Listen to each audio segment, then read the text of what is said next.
যেমন রিসিপ্টে আছে 22,957.54, এক্সপেন্ডিচার ধরা আছে 21,170.87, surplus A1 minus A2 is 1,786.67. Take capital accounted receipt from loans and others, including public accounts and opening balance. It again 4,436.44 crores. Expenditure 6,633.80. Deficit as a B1 minus B2 2,197.36 crores.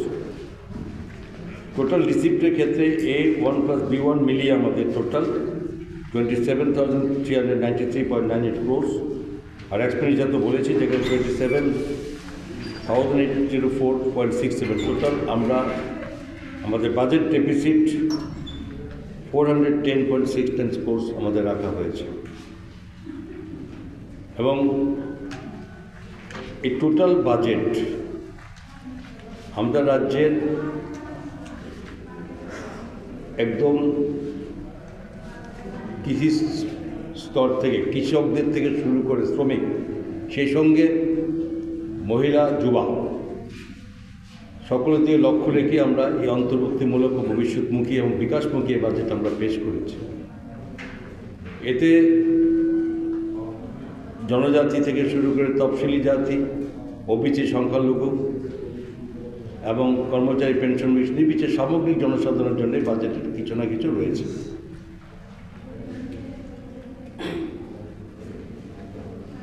রাজ্যের অর্থনীতি আমাদের ক্রমান্বয়ে বৃদ্ধি পাচ্ছে। 22-23 অর্থবর্ষে রাজ্যের জিএসডিপির বৃদ্ধির জাতীয় স্তরে 7.20% তুলনায় প্রায় 4.49% ছিল। চলতি বছরে 2023-24 অর্থবছরে রাজ্যের অর্থনীতি প্রায় 8.37%, যেখানে জাতীয় পর্যায়ে 7.3% বৃদ্ধির বিপরীতে আমরা এই জায়গায় অবস্থান করছি। এবং 2024-25 অর্থবর্ষে জিএসডিপি প্রবৃদ্ধি আমরা আশা করছি যে 8.47% আমরা পৌঁছাতে পারব। রাজ্যের নিজস্ব আয়ের ক্ষেত্রে যেটা আমরা নিজস্ব কর আমরা করি, সেটাও আমাকে 3,448 কোটি টাকা আমরা অনুমান করা হয়েছে, এবং রাজ্যের নিজস্ব নন ট্যাক্স রাজস্ব অনুমানে 475 কোটি টাকা ধার্য করা হয়েছে।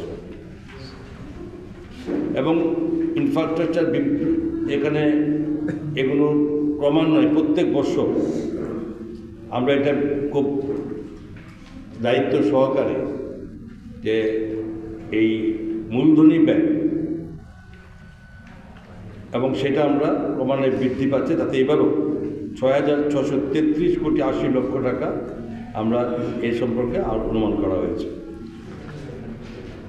প্রায় 2023-24 সালের থেকে 24.26% বেশি। তো এখন স্বাভাবিকভাবেই বাজেটের মধ্যে, যেখানে দেশের যশস্বী প্রধানমন্ত্রী নরেন্দ্র মোদীজি সারা ভারতবর্ষের সর্বস্তরের মানুষের কল্যাণে,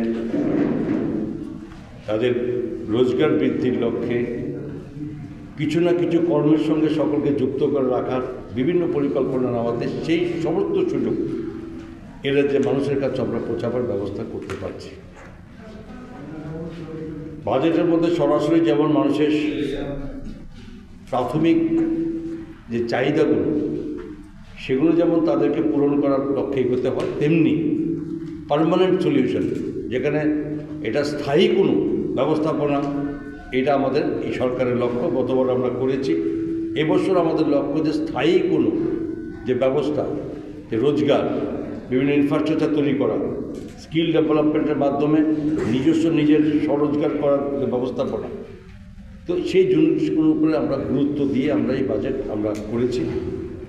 এবং কৃষি সেক্টর দেশের বা রাজ্যের অধিকাংশ মানুষ এই সেক্টরের সঙ্গে জড়িত। গত বছর আমরা অন্যান্য বছরের তুলনায় কৃষি সেক্টরে যথেষ্টভাবে আমরা গুরুত্ব দিয়ে আমরা বাজেটের প্রবিধান রেখেছিলাম।